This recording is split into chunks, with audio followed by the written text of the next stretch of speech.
নমস্কার বন্ধুরা, পম্পার কিচেনে আপনাদের সকলকে স্বাগত। আজ আমি আপনাদের সাথে অপূর্ব স্বাদের একটা ফালুদার রেসিপি শেয়ার করব। গরমের সময় আমরা নানা ধরনের আইসক্রিম সবসময় বানিয়ে খাই, তবে একদম ইউনিক পদ্ধতিতে আমার মতো এই ফালুদাটা একবার বানিয়ে দেখতে পারেন।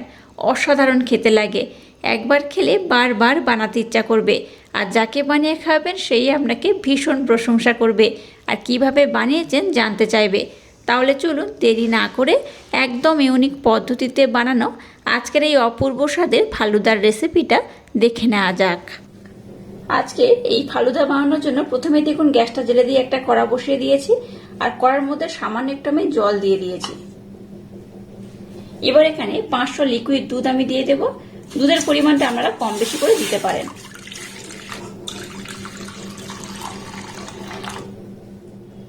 প্রথমে দুধটাকে একটু হালকা আমি গরম করে নেব, একদম হালকা গরম হবে সেই অবস্থায় এখানে একটা উপকরণ অ্যাড করতে হবে।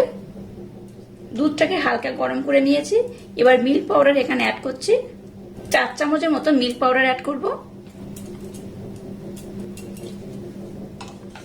মিল্ক পাউডার দিয়ে দুধের সাথে একটু ভালোভাবে আমি এইভাবে মিক্স করে নেব। একটু এই মিল্ক পাউডার আর এই গুঁড়ো দুধ যদি একসাথে ব্লেন্ড করা যায় তাহলে দুধের ঘনত্বটা কিন্তু অনেকটাই ঘন হয়ে যায়, খেতেও ভালো লাগে, দেখতেও সুন্দর লাগে। তো এখানে আমি 4 চামচ মিল্ক পাউডার দিয়েছি। গুঁড়ো দুধের পরিমাণটা আপনারা একটু কম বেশি করে দিতে পারেন। এই পর্যায়ে মিষ্টির জন্য দিয়ে দেবো 2 চামচ ব্লেন্ড করে রাখা মিছরি। মিছরির পরিমাণ খুব বেশি দেব না, 2 চামচের মতো দিলাম। আমি এখানে একটু হালকা মিষ্টি ব্যবহার করছি, আপনারা যারা মিষ্টি খেতে বেশি পছন্দ করেন মিষ্টির পরিমাণটা একটু বেশি দেবেন। এবার আমি দুধটাকে একটু ঘন করে ফুটিয়ে নেব। ততক্ষণে এই ফালুদা বানাতে আর কি কি উপকরণ লাগবে চলুন সেগুলো আপনাদের সাথে শেয়ার করা যাক। এবার দেখুন এই ফালুদা বানাতে আমার বেশ কয়েকটি উপকরণ লাগবে। তার জন্য দেখুন নিয়েছি এখানে সাবুদানা, যেটা বড় সাবুদানা হয় সেটাই এখানে ব্যবহার করছি। আর নিয়েছি দেখুন নুডলস।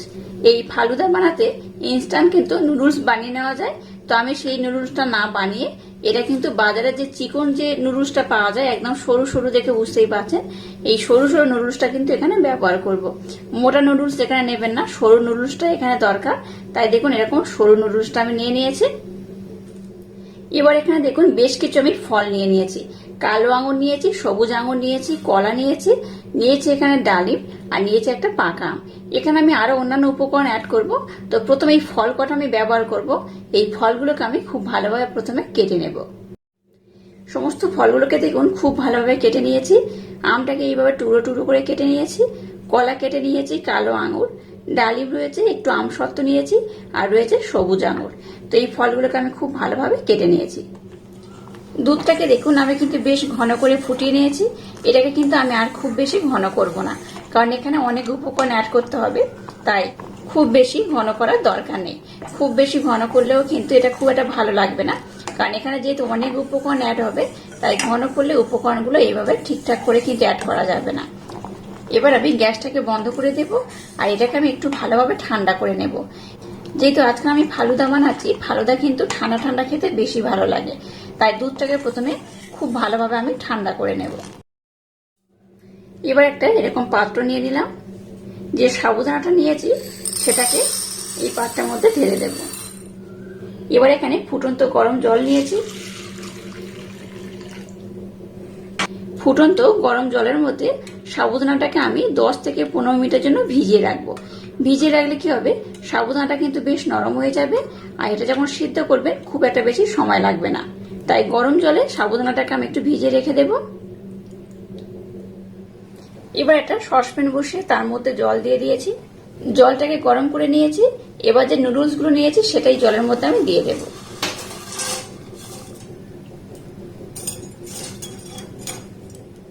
এখানে সামান্য একটু লবণ অ্যাড করব। এবার এই নুডলসটাকে একটু ভালোভাবে সিদ্ধ করে নেব। একদম কিন্তু খুব ভালোভাবে বলতে ভালোভাবেই সিদ্ধ করতে হবে। খেয়াল রাখবে নুডলস গুলো একদম যেন না মাখো মাখো হয়ে যায় বা একটু ঘাঁটা ঘাঁটা হয়ে যায়। তো এটাকে কিন্তু এমনি ভালোভাবে সিদ্ধ করতে হবে, আর এমনই সিদ্ধ করতে হবে এই নুডলস গুলো কিন্তু এরকম ছাদ ছাদ থাকবে আর বোঝা যাবে। নুডলসটাকে দেখুন আমি কিন্তু খুব ভালোভাবে সিদ্ধ করে নিয়েছি। এই দেখুন ভালোভাবে সিদ্ধ করেছি, আর একটার সাথে দেখুন একটা লেগে নেই, একদম কিন্তু ছাড় ছাড় রয়েছে, দেখে বুঝতেই পারছেন। এবার আমি গ্যাসটাকে বন্ধ করে দিলাম। এবার দেখুন একটা আমি ছাঁকনি নিয়ে নিয়েছি, এর মধ্যে নুডলসগুলোকে দিয়ে দেব। এইভাবে দিলে কি হবে, খুব ভালোভাবে নুডলস থেকে জলটা ঝরে যাবে। আর নুডলসের পরিমাণটা খুব বেশি দরকার নেই, এরকম অল্প একটু হলেই হবে। আবারও গ্যাসটাকে জেলে দিয়ে সসপ্যানটা বসিয়ে দিয়েছি, আর এখানে জল দিয়ে দিয়েছি। এবার যে সাবুদানাটাকে আমি গরম জলে ভিজিয়ে রেখেছিলাম সেই জলটাকে ভালোভাবে ধুয়ে ফেলে দিয়েছি, আর এই সাবুদানাটাকে এবার জলের মধ্যে আমি দিয়ে দেব। যেহেতু সাবুদানাগুলোকে আমি একটু গরম জলে রেখে দিয়েছিলাম, তার জন্য কিন্তু অনেকটা নরম হয়ে গেছে। এবার এখানে কিন্তু খুব একটা বেশি সময় লাগবে না, 5 মিনিট দিলেই দেখবেন এগুলো খুব ভালোভাবে সিদ্ধ হয়ে যাবে। তো 5 মিনিট পরে দেখবেন এই সাবুদানাগুলো কালার চেঞ্জ হয়ে যাবে আর খুব ভালোভাবে সিদ্ধ হয়ে যাবে। সাবুদানাগুলো দেখুন জলের উপরে ভেসে উঠেছে। এবার কিন্তু আর একদম বেশি সময় লাগবে না, খুব তাড়াতাড়ি এগুলো একদম চেঞ্জ হয়ে যাবে কালারগুলো, আর খুব ভালোভাবে কিন্তু এটা সিদ্ধ হয়ে যাবে। সাবুদানাগুলো দেখুন কালারগুলো কিন্তু অনেকটা চেঞ্জ হয়ে গেছে, দেখে বুঝতেই পারছেন। আর এটাকে আমি ভালোভাবে সিদ্ধ করে নিয়েছি। এটাকে আর বেশি আমি সিদ্ধ করব না, এটা এইরকমই থাকবে। এবার আমি গ্যাসটাকে বন্ধ করে দেব, আর এই সাবুদানাগুলোকে একটু ভালোভাবে জল ঝরিয়ে নেব। দুধটাকে দেখুন আমি কিন্তু ভালোভাবে ঠান্ডা করে নিয়েছি, দেখে বুঝতেই পারছেন। এটাকে একদম ভালোভাবে আমি ঠান্ডা করে নিয়েছি। এবার যে নুডলসটাকে আমি নিয়েছি সেই নুডলসটা আমি দুধের মধ্যে দিয়ে দেব। যদি বানানোর পর মনে হয় নুডলসের পরিমাণটা বেশি রয়েছে, তাহলে একটু কম করে দেবেন। আর দুধটা যদি একটু বেশি ব্যবহার করে, তাতে করে কিন্তু নুডলসের পরিমাণটা একটু বেশি দেবেন, তাতেও কিন্তু খেতে খুব ভালো লাগে। এবার যে সাবুদানা জলটাকে আমি ঝরিয়ে নিয়েছি সেটা এখানে দিয়ে দেব, সম্পূর্ণটা এখানে অ্যাড করে দিলাম।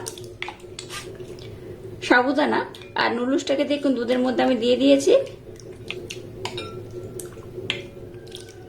এবার এই মিশ্রণটাকে আমি আবারও 10 মিনিটের জন্য রেস্টে রেখে দেব। 10 মিনিট পর এখানে আমি নানা ধরনের উপকরণ অ্যাড করব, তবে সেটা 10 মিনিট পরে। তো এখন এটাকে আমি 10 মিনিটের জন্য আবারও রেস্টে রেখে দেব। এটাকে দেখুন আমি কিন্তু 10 মিনিটের জন্য রেস্টে রেখে দিয়েছিলাম। 10 মিনিট পর দেখাচ্ছে দেখুন এটা কিন্তু বেশ আগে থেকে ঘন হয়ে গেছে, কারণ সাবুটাকে আমি তো সিদ্ধ করে নিয়েছিলাম, তাও দুধের মধ্যে কিন্তু সাবুগুলো আরো খুব সুন্দর করে ফুলে গেছে। আর এই যে নুডলসটা ব্যবহার করেছে এটাও কিন্তু দুধটাকে অ্যাবজর্ব করে নিয়েছে। একদম সহজ পদ্ধতিতে ঘরোয়া ভাবে এই ফালুদার রেসিপিটা আমার মতো একবার হলো ট্রাই করবেন, আশা করছি আপনাদের ভীষণ ভালো লাগবে। এবার যে ফলগুলোকে আমি কেটে নিয়েছি সেই ফলগুলো এখানে দিয়ে দেবো।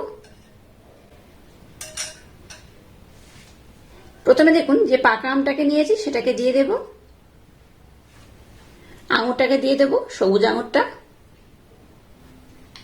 দিয়ে দেব, কালো আঙুর, কলাটাকে দিয়ে দেব, দিয়ে দিলাম ডালিম, আর দিয়ে দেব আমসত্ত্ব। সম্পূর্ণ আমসত্ত্ব এখানে আমি দিয়ে দেব। এবার সমস্ত উপকরণ এইভাবে খুব ভালোভাবে একটু নাড়াচাড়া করে মিক্সড করে নেব। এই অপূর্ব রেসিপিটা একবার বাড়িতে না বানিয়ে খেলে ভীষণ মিস করবেন। একবার হলো ট্রাই করবেন, আশা করছি বাচ্চা থেকে বড় সবাই ভীষণ পছন্দ করবে আর খুব মজা করে খাবে। দেখুন এটা কত সুন্দর দেখতে হয়েছে, এটা দেখতে যেমন সুন্দর হয়েছে এটা কিন্তু খেতে তেমনই অপূর্ব অসাধারণ। এখানে কিন্তু আমি আরো বেশ কয়েকটি উপকরণ অ্যাড করব। তো প্রথমে এই ফলগুলো দিয়ে আমি একটু ভালোভাবে নাড়াচাড়া করে নেব, যাতে সম্পূর্ণ এই মিশ্রণের মধ্যে যেন ফলগুলো যেতে পারে। এবার উপর থেকে একটু আমন্ডটা এইভাবে আমি ছড়িয়ে দেব, তাতে করে দেখতে খুব ভালো লাগবে, খেতেও কিন্তু বেশ মজাদার হবে। কাজু বাদাম অল্প একটু দিয়ে দেব, কিছুটা কিশমিশ দিয়ে দেব উপর থেকে,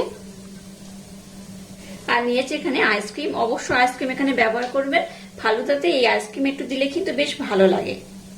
এখানে দিয়ে দেবো অল্প করে। দেখলেন তো আজকের এই রেসিপিটা কত সুন্দর করে রেডি করে নিয়েছে আর কত সুন্দর দেখতে হয়েছে। এটা দেখতে যেমন সুন্দর, এটা খেতে কিন্তু তেমনই অপূর্ব অসাধারণ। একবার হলো এইভাবে অবশ্য ট্রাই করবেন, আশা করছি আপনাদের ভীষণ ভালো লাগবে। আর আজকের এই অপূর্ব স্বাদে ফালুদার রেসিপিটা যদি আপনাদের ভালো লাগে তাহলে চ্যানেলটাকে লাইক, শেয়ার, কমেন্ট এবং সাবস্ক্রাইব করবেন, আর পাশে থাকা বেল আইকনটা প্রেস করে দেবেন। তাহলে টাটা, আবার দেখা হচ্ছে নতুন কোনো রেসিপি নিয়ে।